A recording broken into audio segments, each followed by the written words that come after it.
Você tá falando com uma pessoa que já teve gente com barra de ferro correndo atrás na rua porque eu dei boa noite.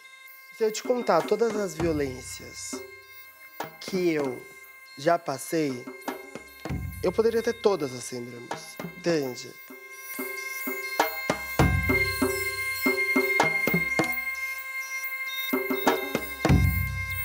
É isso, a transgeneridade é um processo avassalador. E, assim, salve-se quem puder. Quando você se torna uma pessoa trans, tudo pode acontecer. Quando eu percebi que a sociedade, de fato, estava começando a me ler como uma mulher, que é diferente, né?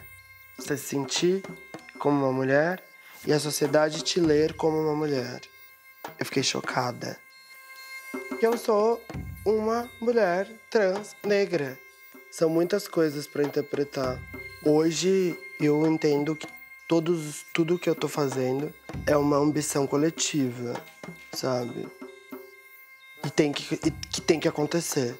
Não é só reparação da dignidade, é reparação material também. A gente já teve várias fases de resistência no Brasil. Muitas vezes, nem os nossos contemporâneos sabem que existem essas ilhas de resistência. A gente não pode achar que tá tudo bem ou que a gente está caminhando para. Porque o Brasil é um país muito racista. E o projeto é racista. Afronta, então. Afronta. É agora, é agora, é agora. Afronta, então. Nosso encontro. Processo de descolonize o pensamento. Eu sou cantora das Baianas da Cozinha Mineira. Nasci e me criei na periferia de São Paulo, mas eu morei em muitos bairros.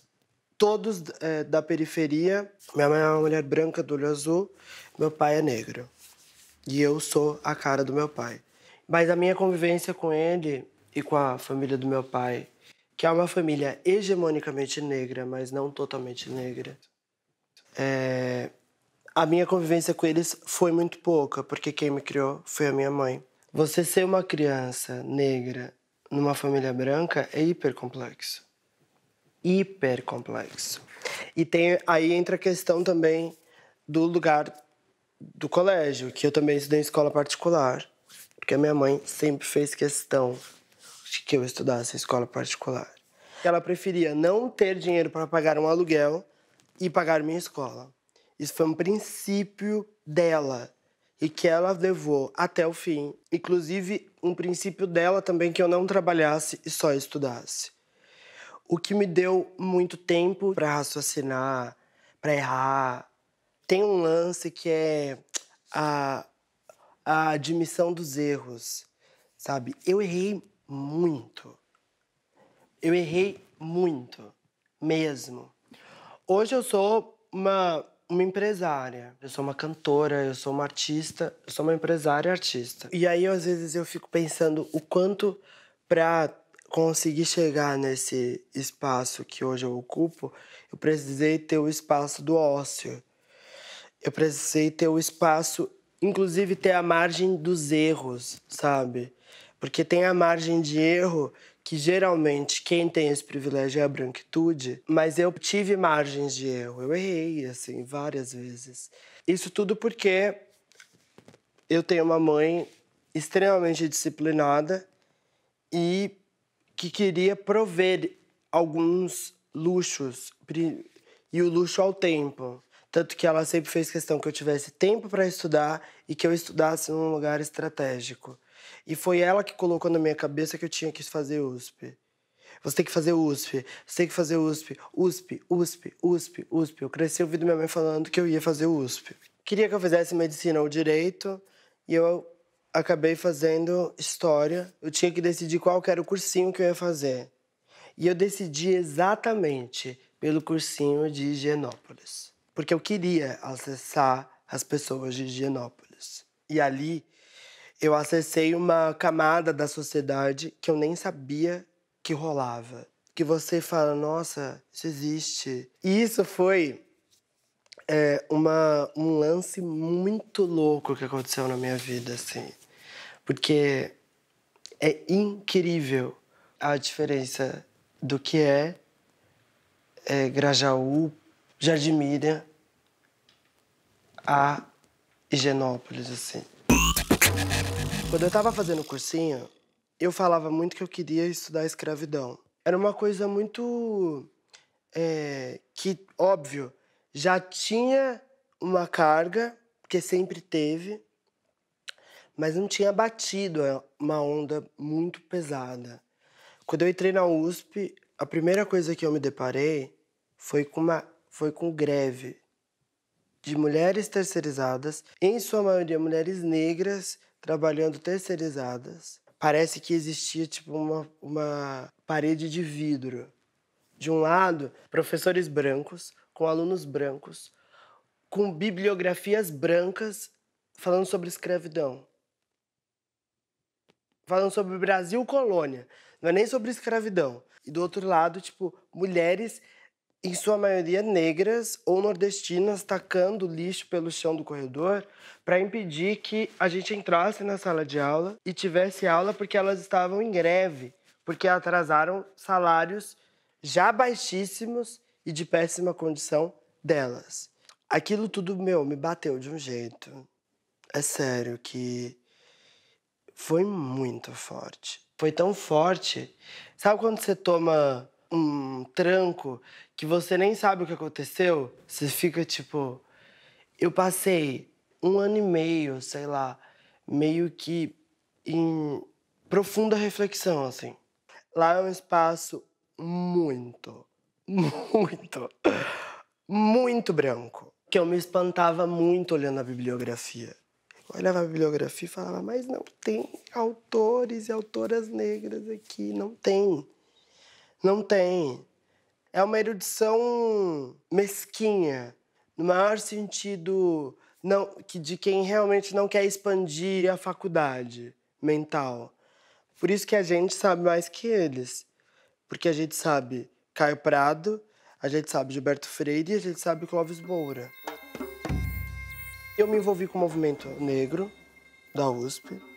E foi muito importante porque eu consegui entender raízes materiais, raízes psicológicas, de dramas psicológicos. Porque ao passo que eu ia estudando na faculdade de História alguns macrotempos, macroespaços, eu ia também me empoderando e pensando, gente, é óbvio que eu ia achar que eu era feia.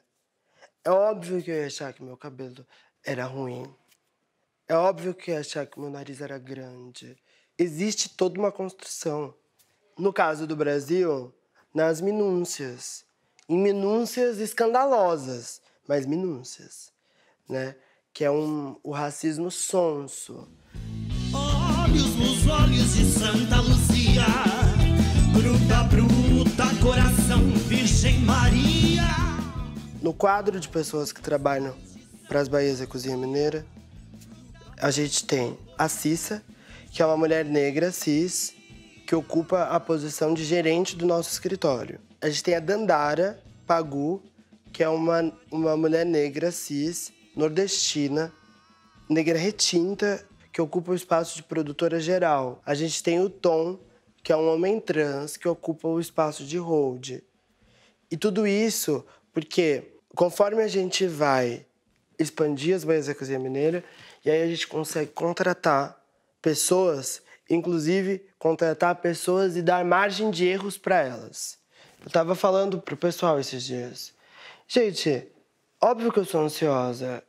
Eu não tenho herança, não consigo vislumbrar outra coisa para mim, porque as pessoas trans não têm emprego facilmente, não têm oportunidade facilmente.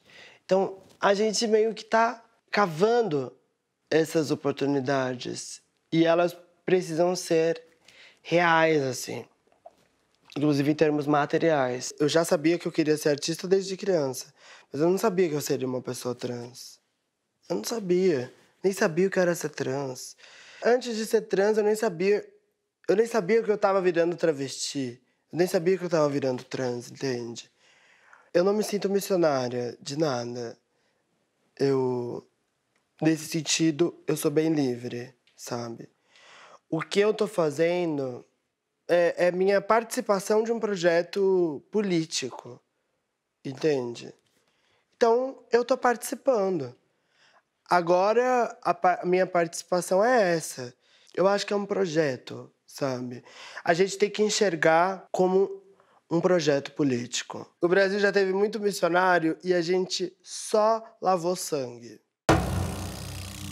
É que eu não sei mais o que é energia e o que é feeling, sabe? Eu tenho uns lances de saber algumas coisas que vão acontecer. Quanto mais você sofre violências, mais atenção você vai tendo de tudo à sua volta. Então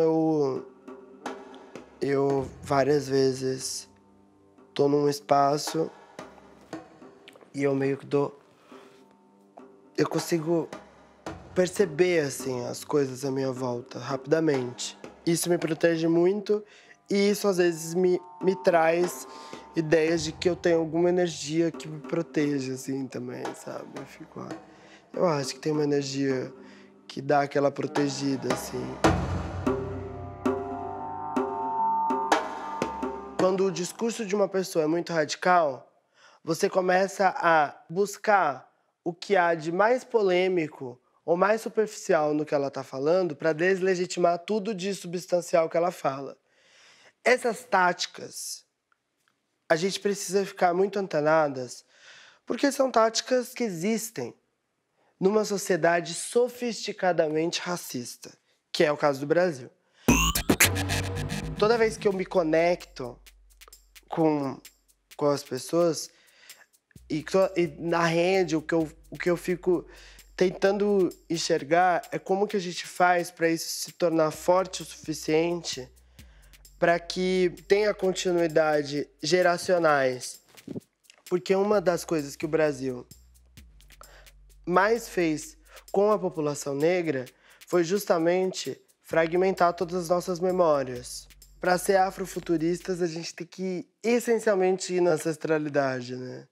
E, essencialmente, a gente tem que garantir que a memória da nossa ancestralidade ganhe releituras. Porque a releitura da nossa ancestralidade vai fazer com que a gente consiga nos entender melhor. Esse posicionamento é o que eu acho ótimo, assim, que é falar mesmo. Que é falar para as pessoas entenderem o quão o racismo no Brasil é profundo. O embate do racismo, ele precisa ir no cerne mesmo. E o cerne da questão, às vezes, é o sofá da nossa casa. Afronta, então.